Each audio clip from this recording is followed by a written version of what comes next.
اپنے دوست کیا دشمن تک کے اوپر رحم کھا جانا، اس میں آپ رسول اللہ صلی اللہ علیہ وسلم سے بڑھ کر کوئی کسی کا مصداق نہیں ہو سکتا۔ وہ فیمس واقعہ ہے نا، وہ صحابی آئی، انہوں نے کہا میں نے زنا مجھ سے مرتکب ہو گیا، آپ نے منہ موڑ لیا۔ پھر وہ دوسری طرف سے گھوم کے آئی کہ مجھے زنا مجھ سے مرتکب ہو گیا، آپ پھر دوسری طرف گھوم گئے، پھر وہ تیسری طرف پھر گھوم کے سامنے سے آ گئی۔ آپ نے کہا بدبخت، میں یہ چاہ رہا تھا I was giving you a way out, مگر کیوں اپنے اوپر شریعت کا حکم خود تو اگر لازم کرنے پہ وہ ہے تو ٹھیک ہے، بہرحال آپ نے ان سے سنسار کرنے کا آرڈر پاس کیا۔ اور جب آپ کو صحابہ روایت میں لکھا ہے جب اس عورت کو مارا گیا، اس کا خون کا کچھ چھینٹے کچھ ذرا سا اڑ کے کسی صحابی کے لباس پہ اڑے تو آپ نے ایسے کراہت محسوس کی یا ظاہر کی کہ یہ کیا اس ناپاک عورت کا خون میرے اوپر گرا ہے، تو رسول اللہ صلی اللہ علیہ وسلم نے منع فرمایا اس عورت کے لیے جسے ابھی زنا کی سزا ہوئی ہے۔ آپ صلی اللہ علیہ وسلم صحابہ کو کہا کہ اس عورت نے ایسی سچی پکی توبہ کی ہے کہ اگر یہ پورے مدینہ میں ڈیوائیڈ کر دیے جائے تو تم سب کی مغفرت اللہ فرما دے اس کے ذریعے سے۔ تو آپ کا رحمت ہونا اس میں تو انسان کیا جانور تک اس پہ گواہ ہے۔ آپ کا جو تمام ہر اینگل سے آپ کا جو وہ آتا ہے نا انک لعلی خلق عظیم، اخلاق میں دیکھیں تو آپ عظیم ترین اس مقام پر ہیں، اسوہ حسنہ میں دیکھیں تو آپ عظیم ترین مقام پر ہیں، جس طرح سے بھی آپ دیکھا جائے گا تو رسول اللہ صلی اللہ علیہ وسلم سے بڑھ کر کوئی نہیں۔ تو آپ کا رحمت ہونا یہ تو ظاہر ہے اس دنیا کی تو بے تحاشا مثالوں سے ویسی ثابت ہوا۔ امام احمد بن حنبل رحمہ اللہ کا واقعہ کہیں میں نے پڑھا اس دن، آپ ایک مرتبہ امام احمد بن حنبل جو تھے ہی از پراببلی دا گریٹسٹ محدثین آف آل ٹائمز۔ ہم عام طور سے سنتے ہیں نا بخاری، مسلم، ترمذی، ابن ماجہ، امام احمد بن حنبل رحمہ اللہ کا وہ مقام ہے جو تمام ان محدثین کے اساتذہ میں ہیں، ان تمام بڑے بڑے ائمہ کے اساتذہ میں سے ہیں، یہ امام احمد بن حنبل رحمہ اللہ ہے۔ ان کو یہ مقام کیسے ملا؟ آپ دیکھیں ایک واقعے میں آتا ہے، آپ ایک مرتبہ ینگ تھے، جیسے کچھ ینگ ایج کے ہوں گے، ٹین ایجرز ہوتے ہیں بچے، اپنے دوست کسی جھیل کے اوپر کہیں کھیلنے گئے، وہاں پہ سب دوستوں نے کہا کہ چلو ہم اس پہ ڈبکی لگاتے ہیں، نہر میں نہاتے ہیں۔ سب نے اپنے کپڑے اتارے اور جمپ لگا دی پانی میں۔ امام حنبل رحمہ اللہ وہیں کے وہیں کھڑے ہیں۔ دوستوں نے کہا آپ کیوں نہیں آ رہے، آ جائے۔ انہوں نے کہا نہیں میں اپنے کپڑے نہیں اتاروں گا۔ انہوں نے کہا یار ہم سب دوست یار ہی ہیں اور ہم تو پانی کے اندر نہا رہے ہیں، کیا فرق پڑتا ہے، کسی کون دیکھ رہا ہے ہمیں، آ جائیں آپ۔ انہوں نے کہا نہیں، میرا نبی جو ہے وہ حیا والا تھا، فرمایا نا الحیاء شعبۃ من الایمان او کما قال علیہ الصلوۃ والسلام، فرمایا کہ نہیں جس کا نبی حیا والا ہو وہ یہ بے حیائی کا کام بھی کیسے سوچے۔ تو آپ نہیں نہائے، آپ واپس تشریف لے گئے گھر۔ یعنی سب بچے کھیل رہے ہیں، انجوائے کر رہے ہیں، آپ نے اس انجوائمنٹ کو اپنی، ہم ہوتا ہے نا پارٹ ٹائم مستی میں، چل یار تھوڑی دیر کی تو بات ہے آج کر لیا، لیکن مقام ایسے تو نہیں ملتا پھر ظاہر ہے، تو آپ نے جانے دیا اس بات کو اور آپ گھر تشریف لے گئے۔ رات کو آپ کے خواب مبارک میں آپ نے خواب دیکھا، امام حنبل رحمہ اللہ کا واقعہ ہے، آپ نے خواب دیکھا حضرت ابو بکر و عمر بن خطاب رضی اللہ عنہما وہ حاضر ہوئے اور کہا کہ اے بیٹے چل رسول اللہ تیرا انتظار کر رہے ہیں۔ آپ کا ہاتھ پکڑ کر خواب میں رسول اللہ صلی اللہ علیہ وسلم کے پاس تشریف لے کے جاتے ہیں ابو بکر اور عمر رضی اللہ عنہما، اور رسول اللہ صلی اللہ علیہ وسلم نے آپ کو پیار فرمایا اور اپنا لعاب مبارک آپ کے منہ میں اتارا اور آپ کی آنکھ کھل گئی۔ اب بظاہر تو ایک خواب تھا، نیکسٹ ڈے مدرسے میں کلاس پہ اپنی بیٹھے، حدیث کی کلاس پہ، تو استاد جو تھا نارمل سرکمسٹانسز میں بھی ہوتا ہے حدیث کی کلاس میں، حدثنا فلان ابن فلان حدثنا فلان ابن فلان حدثنا فلان عن ابی رضی اللہ عنہ ایکسیٹرا، اس طرح سے روایت نقل کی جاتی ہے عام طور سے۔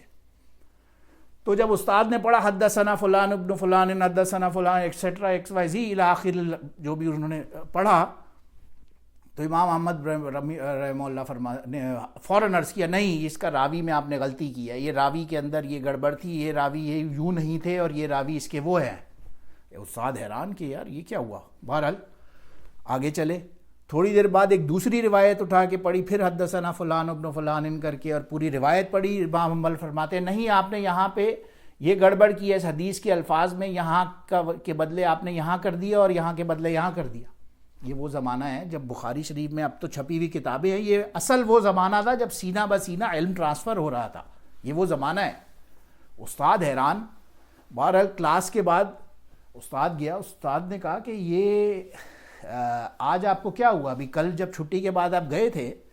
تو آپ کے پاس تو اتنی نالج نہیں تھی، یہ آج ایک رات میں کیا ہوا کہ آپ یہاں پہ میری راویوں کی غلطیاں ایسی نکال رہے ہیں جو میرے بھی ہوش میں نہیں آئی؟ تو آپ نے بہرحال شرما کے بعد گول مول کرنے کی کوشش نہیں، استاد بھی پڑا ظاہر ہے کسی پائے گئے اساتذہ تھے جو ایسے اسٹوڈنٹس ملے آگے سے، تو استاد نے کہا نہیں، آپ کوئی تو گڑبڑ ہے، مجھے بتائیں آخر ہوا کیا ہے۔ بہرحال آپ نے کہا میں بتانا تو نہیں چاہتا تھا، اب آپ مجبور کر رہے ہیں، تو انہوں نے اپنا واقعہ نریٹ کیا کہ میرے ساتھ خواب میں یہ ہوا۔ انہوں نے کہا اڑے کم بخت بھائی، اگر جس کو رسول اللہ صلی اللہ علیہ وسلم خود چن لیں اپنی مبارک علم کے لیے، تو اس کے سامنے تو میں بھی کچھ نہیں ہوں۔ آج سے تو میرا استاد اور میں تیرا شاگرد بھائی، آج سے تو میں تجھے تیرا استاد بننے کے بھی لائق نہیں ہوں۔ تو یہ وہ امام احمد بن حنبل رحمہ اللہ تھے جو صرف اس رسول اللہ صلی اللہ علیہ وسلم کا ایک چھوٹا سا عمل، صرف حیا کا فیکٹر اپنے اندر اڈاپٹ کرتے ہیں اور دنیا کے محدثین کے اساتذہ میں سے بن جاتے ہیں۔ جتنے بھی آپ بڑے بڑے محققین، محدثین، ائمہ کرام، جتنے بھی بڑے بڑے نام سنتے ہیں، چاہے وہ امام بخاری سے لے کر امام مسلم، ابن ماجہ ہو، ابن حجر اسقلانی تک، یہ جتنی بھی چینز آ رہی ہیں، ان کے جتنے اساتذہ ہیں، ان سب کی چین جا کے لنک امام احمد بن حنبل رحمہ اللہ سے ملتی ہے، تو ان کو اللہ نے وہ مقام عطا فرمایا۔ تو اس دنیا میں ہی بہرحال اللہ ایسی رحمت کہ ایک چھوٹی سی ان کی سنت کو اڈاپٹ کر لینے پہ اللہ یہ مقام عطا فرما دیتے ہیں۔ تو عالم ارواح میں بھی آپ رحمت، عالم دنیا میں بھی آپ رحمت، پھر آتا ہے عالم برزخ کا معاملہ۔ وہ حدیث میں آتا ہے کہ جب انسان مرتا ہے تو اسے دفنانے لے جایا جاتا ہے، پھر جب اسے قبر میں دفناتے ہیں تو 2 فرشتے آتے ہیں اور اسے سوال کرتے ہیں من ربک، تمہارا رب کون ہے؟ بولتا ہے اللہ۔ بولتا ہے اچھا ما دینک، تمہارا دین کیا ہے؟ بولتا ہے دینی الاسلام، میرا دین اسلام ہے۔ بولتا ہے اچھا من نبیک، تمہارا نبی کون ہے؟ اگر وہ کہتا ہے محمد رسول اللہ صلی اللہ علیہ وسلم، ایک دوسری روایت میں آتا ہے وہ پوچھتے ہیں ما تقول فی ھذا الرجل،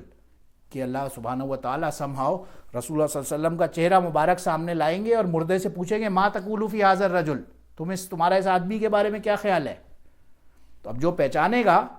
اس کے لیے وہیں کی وہی جنت لازم فرماتے ہیں، اور آتا ہے روایت میں اس کو اللہ وہیں پہ فرمائیں گے فرشتے کہ اسے ایک سونے کا اور جنت کا بچھونا دے دو، یہ اس کے اوپر سوئے، اسے جنت کے لباس اور کھانے پینے مہیا کرو، اور اس کے لیے جنت کی کھڑکیاں کھول دو تاکہ ایک قبر ہی اس کی جنت بن جائے۔ یہ تو اس آدمی کا حال ہے جو رسول اللہ صلی اللہ علیہ وسلم کو پہچاننے کے قابل ہو۔ اب ظاہر ہے پہچاننے سے مراد، ہم نے ظاہر ہے حضور صلی اللہ علیہ وسلم کا کبھی خاکہ تو نہیں دیکھا ہے، لیکن آپ کا جو پورا کا پورا نقش، آپ کا پورا فارمیٹ، جو آپ کی پورے کا پورا سٹرکچر، ایوری تھنگ اتنی ڈیٹیل میں ہمیں معلوم ہے ایک چیز، کہ اصل بات تو یہ ہے رسول اللہ صلی اللہ علیہ وسلم کی سنت پہ عمل کرنے کی۔ رسول اللہ صلی اللہ علیہ وسلم کو پہچاننے کا مطلب آپ کی سنت پر عمل کرنا، یہ اصل بات ہوئی۔ جو بندہ نہیں پہچان سکے گا، قبر کے اندر ہی وہ آتا ہے، بخاری شریف میں روایت، 2 وہی فرشتے بولیں گے چل بھائی، ایک وہ دیکھا ہے کبھی ہم پرانے زمانے میں نا شادیاں وادیاں ہوتی تھی نا، تمبو لگتے تھے، وہاں وہ بڑا سا ایک کیل ہوتا تھا، اس کو ٹھوک کے وہ یوں تمبو کو باندھا جاتا تھا، اس سے تو وہ ایک بڑا سا گرڈر ٹائپ ایک آئرن کا یوں ہوگا، اس کے یہاں اس کی کن پٹی کے اوپر رکھا جائے گا، اور پھر وہ فرشتہ ایک بڑا سا ہتھوڑا لے گا اور اس کو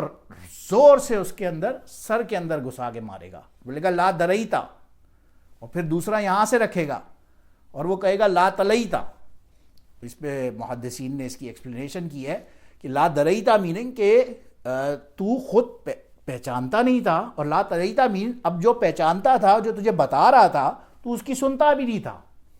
غلطی تیری صرف یہ نہیں تھی، ایک تو بھائی تجھے خود نہیں معلوم تھا کچھ، ٹھیک ہے، لیکن جس کو معلوم تھا جو بتا رہا تھا تو اس کی سنتا بھی نہیں تھا، اس لیے یہ تیرا وہ ہے۔ اور جو پہچاننے والا ظاہر ہے وہ آرام سے جنت کے مزے وہیں قبر میں لے رہا ہوگا۔ بلکہ ایک سائیڈ نوٹ کے طور پہ بات کرتا ہوں، وہاں پہ الفاظ آتے ہیں نم کا نومت العروس، اس کو کہا جائے گا، جو وہ جنتی بندہ ہوگا نا جو پہچان لے گا رسول اللہ صلی اللہ علیہ وسلم کو، وہ جو جب پوچھا جائے گا من نبیک، اور وہ کہے گا نبینا محمد صلی اللہ علیہ وسلم، اس کو وہ فرمایا جائے گا نم کا نومت العروس، عروس کہتے ہیں دلہن کو، ٹھیک ہے.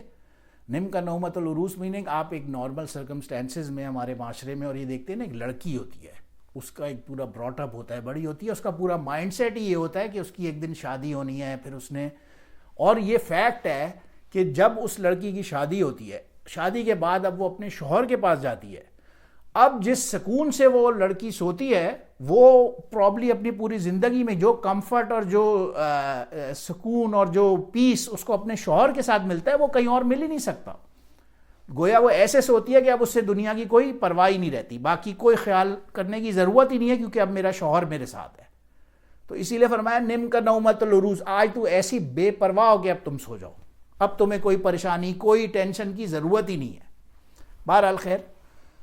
تو یہ عالم برزخ میں بھی نبی رحمت صلی اللہ علیہ وسلم کے ذریعے سے اگر نجات ہے تو نجات ہے. پھر آیا عالم آخرت. اب آخرت میں بھی کیا ہوتا ہے، تمام کے لوگ غالباً آتے ہیں، روایت میں 500 سال ہو جائیں گے، کتنا عرصہ گزر جائے گا. لوگ پریشان روز محشر میں کھڑے ہوئے ہیں کہ بھئی حساب کتاب شروع ہو، کسی کی ہمت ہی نہیں ہے. لوگ جائیں گے بڑے کسی کے پاس، بخاری مسلم بہت سی کتابوں میں روایت موجود ہے، جائیں گے آدم علیہ السلام کے پاس، آدم علیہ السلام سے ریکویسٹ کریں گے آپ جد سب کے انسانوں کے، یعنی کہ وہ ہیں، باپ ہیں، آپ جائیں اللہ سے ریکویسٹ کریں. کہتے ہیں نہیں بھائی، میں تو خود جنت سے نکالا گیا، میں آج اپنی فکر میں ہوں، میں تمہارا کچھ نہیں کر سکتا، جاؤ نوح علیہ السلام کے پاس. وہ نوح علیہ السلام کے پاس جائیں گے، ان سے عرض کریں گے، وہ بھی اسی طرح سے معذرت کر لیں گے. بہت طویل روایت ہے. پھر وہ آگے پہنچتے پہنچتے حضرت ابراہیم علیہ السلام کے پاس، پھر حضرت موسیٰ علیہ السلام کے پاس، پہنچتے پہنچتے حضرت عیسیٰ علیہ السلام کے پاس آئیں گے کہ آپ آج ہمارا کچھ کر دیں اللہ سے ریکویسٹ. اور ہر بندہ، ہر نبی جس کے پاس بھی جائیں گے، وہ روایت کے مشہور لفظ ہیں، وہ یہی فرمائیں گے نفسی نفسی. ہر بندے کے آگے نفسی نفسی ہوگا، آج صرف میری نفس، آج مجھے صرف اپنی فکر ہے، آج مجھے کسی کی پرواہ نہیں ہے. پھر بہرحال عیسیٰ علیہ السلام فرمائیں گے جاؤ، آج کا دن اگر آج کی چابی کسی کے پاس ہے تو وہ صرف اور صرف محمد رسول اللہ صلی اللہ علیہ وسلم کے پاس. لوگ آپ علیہ السلام کے پاس تشریف لے جائیں گے اور عرض کریں گے کہ آپ اللہ سے دعا فرمائیں. آپ صلی اللہ علیہ وسلم اسی وقت سجدے میں جائیں گے اور آپ اٹھا کے اللہ سے دعا کریں گے، اور پھر آپ کے شرف سے ہی جو حساب کتاب کے معاملات ہیں وہ شروع ہوں گے. اور پھر ظاہر ہے آپ کی وہ شفاعت جو مشہور آخرت میں، جو آپ نے فرمایا نا کہ میں نے اپنی شفاعت آخرت میں روک کے رکھی ہے، اس کے بارے میں آتا ہے کہ وہ ساری جتنے لوگ جو ذرا بھی کہیں نہ کہیں رہ جائیں گے، وہ آپ صلی اللہ علیہ وسلم کی شفاعت سے انشاءاللہ تعالی جنت میں ایک ٹائم ضرور جائیں گے. تو بہرحال اسی لیے فرمایا حدیث پاک میں لا یؤمن احدکم حتی اکون احب الیہ من والدہ وولدہ والناس اجمعین، او کما قال علیہ السلام. تم اس وقت تک مومن ہو ہی نہیں سکتے جب تک کہ میں تمہیں ہر اس چیز سے زیادہ امپورٹنٹ نہ ہو جاؤں. من والدہ، تمہارے باپ سے، وولدہ، اور تمہاری اولاد سے، والناس اجمعین، اور تمام کے تمام لوگوں سے سب سے زیادہ افضل جب تک میں نہ ہو جاؤں تم مومن ہو ہی نہیں سکتے. تو مومن ہونے کے لیے تو یہ ضروری ہے، سب سے پہلے جو پری ریکوزٹ ہے وہ محمد رسول اللہ صلی اللہ علیہ وسلم کا آخری اور خاتم النبیین ہونے پر ایمان لانا، اور آپ کی سنت پر فالو کرنے کی جتنی میکسیمم کوشش ہو سکتی ہے وہ کرنا. بعض اوقات ایسے ہوتے ہیں ہم کہتے ہیں ایک سنت ہی ہے چھوڑ دے، ایک سنت ہی ہے تو چھوڑ دے. حالانکہ ایک روایت میں آتا ہے من تمسک بسنتی عند فساد امتی فلہ اجرہ 100 شہید، او کما قال علیہ السلام. ایک وقت ایسا آئے گا، یہ داڑھی رکھنا نا مثال کے طور، مثال دے رہا ہوں ہائپوتھیٹیکل، بڑا مشکل ہوگا، لوگ بولیں گے وہ یہ دیکھو داڑھی، وہ بڑا آپ کو اس پہ ٹیبو سمجھا جائے گا ایک چھوٹی سی سنت کے اوپر. لیکن اس وقت میں ہمیں یہ اللہ سے امید رکھنی چاہیے نبی صلی اللہ علیہ وسلم کے اس فرمان کے بحث تحت کہ فرمایا کہ اس فساد کے دور کے اندر جو بندہ ایک بھی سنت اپنا لے، اس ایک سنت کے اوپر بھی قائم رہے، اسے 100 شہیدوں کا ثواب ملے گا. تو سنت ایک ایسی چیز ہے جو ہمیں ہر مسئلے اور ہر پریشانی سے انشاءاللہ تعالی باہر نکال سکتی ہے. دعائے اللہ پاک ہم سب کو نبی علیہ السلام کا مرتبہ، مقام اور ان کا سٹیچر سمجھنے کی توفیق عطا فرمائے، کیونکہ fact of the matter is کہ اب اس دنیا کے اندر کسی زمانے میں، کسی مکان میں اور کسی ٹائم پیریڈ کے اندر کوئی دوسرا نبی پیدا نہیں ہو سکتا. That is a fact. چاہے وہ جغرافیکل کوئی دنیا کی لوکیشن ہو، چاہے وہ ٹائم پیریڈ کوئی بھی ہو دنیا کا، جو اور اور جس علاقے میں ہو، جو بھی ہو، کسی زمان، مکان اور وقت کے اعتبار سے کوئی دوسرا نبی پیدا نہیں ہو سکتا۔ اللہ پاک ہمیں یہ بات سمجھنے کی اور آپ صلی اللہ علیہ وسلم کی صحیح سنت پر عمل کرنے کی توفیق عطا فرمائے۔ وآخر دعوانا الحمد للہ رب العالمین۔ سبحان ربک رب العزت عما یصفون وسلام علی المرسلین والحمد للہ رب العالمین۔